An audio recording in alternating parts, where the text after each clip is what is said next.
right on the landing ground.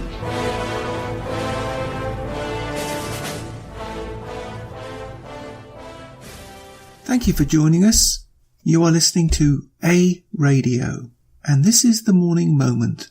Please click on the follow button on Spreaker.com. Social media needs to be broken up. That's what some people think. They think it's time, just like in the US when they broke up AT&T. Your thoughts? Do you think social media has too much control? Here's a piece from Tucker Carlson, March 13 on Fox. Links on my site. If you grew up in this country, you heard the stories of the old robber barons from the 19th century who crushed the aspirations of ordinary people. Rockefeller, Standard Oil, Carnegie, U.S. Steel, all the rest of them. Their companies were massive and powerful, and at the time, they seemed to bend the entire country to their will. But that's over, or is it? Today, Amazon, Google, and Facebook, also Apple, aren't just richer and more powerful than the old monopolies or any companies that have ever existed throughout human history. They also have far more control over our daily lives. What should we do about it? Scott Galloway is professor of marketing at NYU's Stern School of Business. He just wrote a great piece for Esquire calling for the breakup of the tech titans' biggest companies. Scott Galloway joins us tonight. Scott, thanks for coming on. Tucker, thanks for having me. So you took a forensic look at these companies and their effect on the American economy and American life, and your conclusion was break them up. That's correct. Yeah, I think we're at a part of the economic cycle where the economy needs to be oxygenated again. I don't think they've done anything wrong, if you will. I just think the economy of innovation that we've become dependent upon has gotten to a point where small companies have difficulty getting out of the crib and big companies are being euthanized before they should, because these companies basically choke off capital, and it's effectively can engage in anti-competitive behavior, which any company does when it's given the assets and the scale of these companies. So I think it's time. We've got a whole lot of laws against that, federal laws. But Google, for example, which has a chokehold on basically all human information, everything you could know is on Google, and they have in effect a monopoly on search. That seems like too much power for any organization to have. They've got to misuse it. Why hasn't Congress done anything to reduce that power and the threat to the rest of us? Well, that's the correct question. Google, 92% of a market that by dollar volume is bigger than the entire advertising market of any nation, and with the exception of the U.S., and it'll probably blow by the ad market of the U.S. just in 2 years.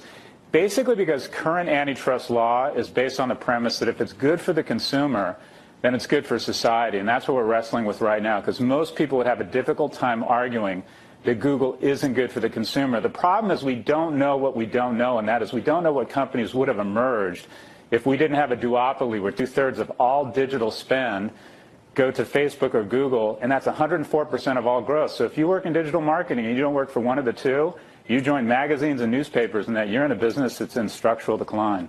So that essentially means that between Facebook and Google, all digital news is really controlled. The purse strings are controlled by two companies. I mean, that's not a threatening concentration of power?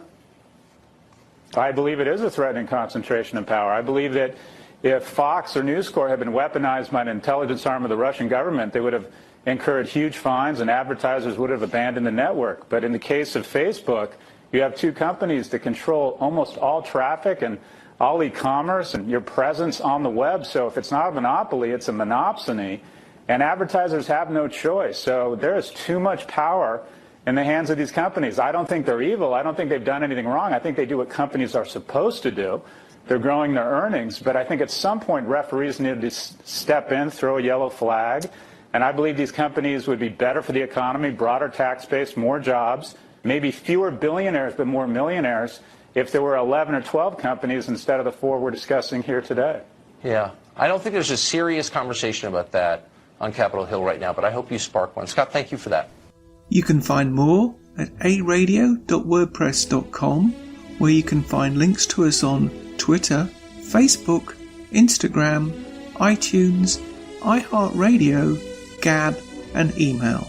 We are continuing to reach out to you, so please pass on the links. Please click on the follow button on Spreaker.com. You can listen to all my morning moments at Spreaker.com under A Radio, that's EHRADIO, A Radio, and please click on the like button. And you can find all my podcasts and morning moments at aradio.wordpress.com and click on the Morning Moments tab.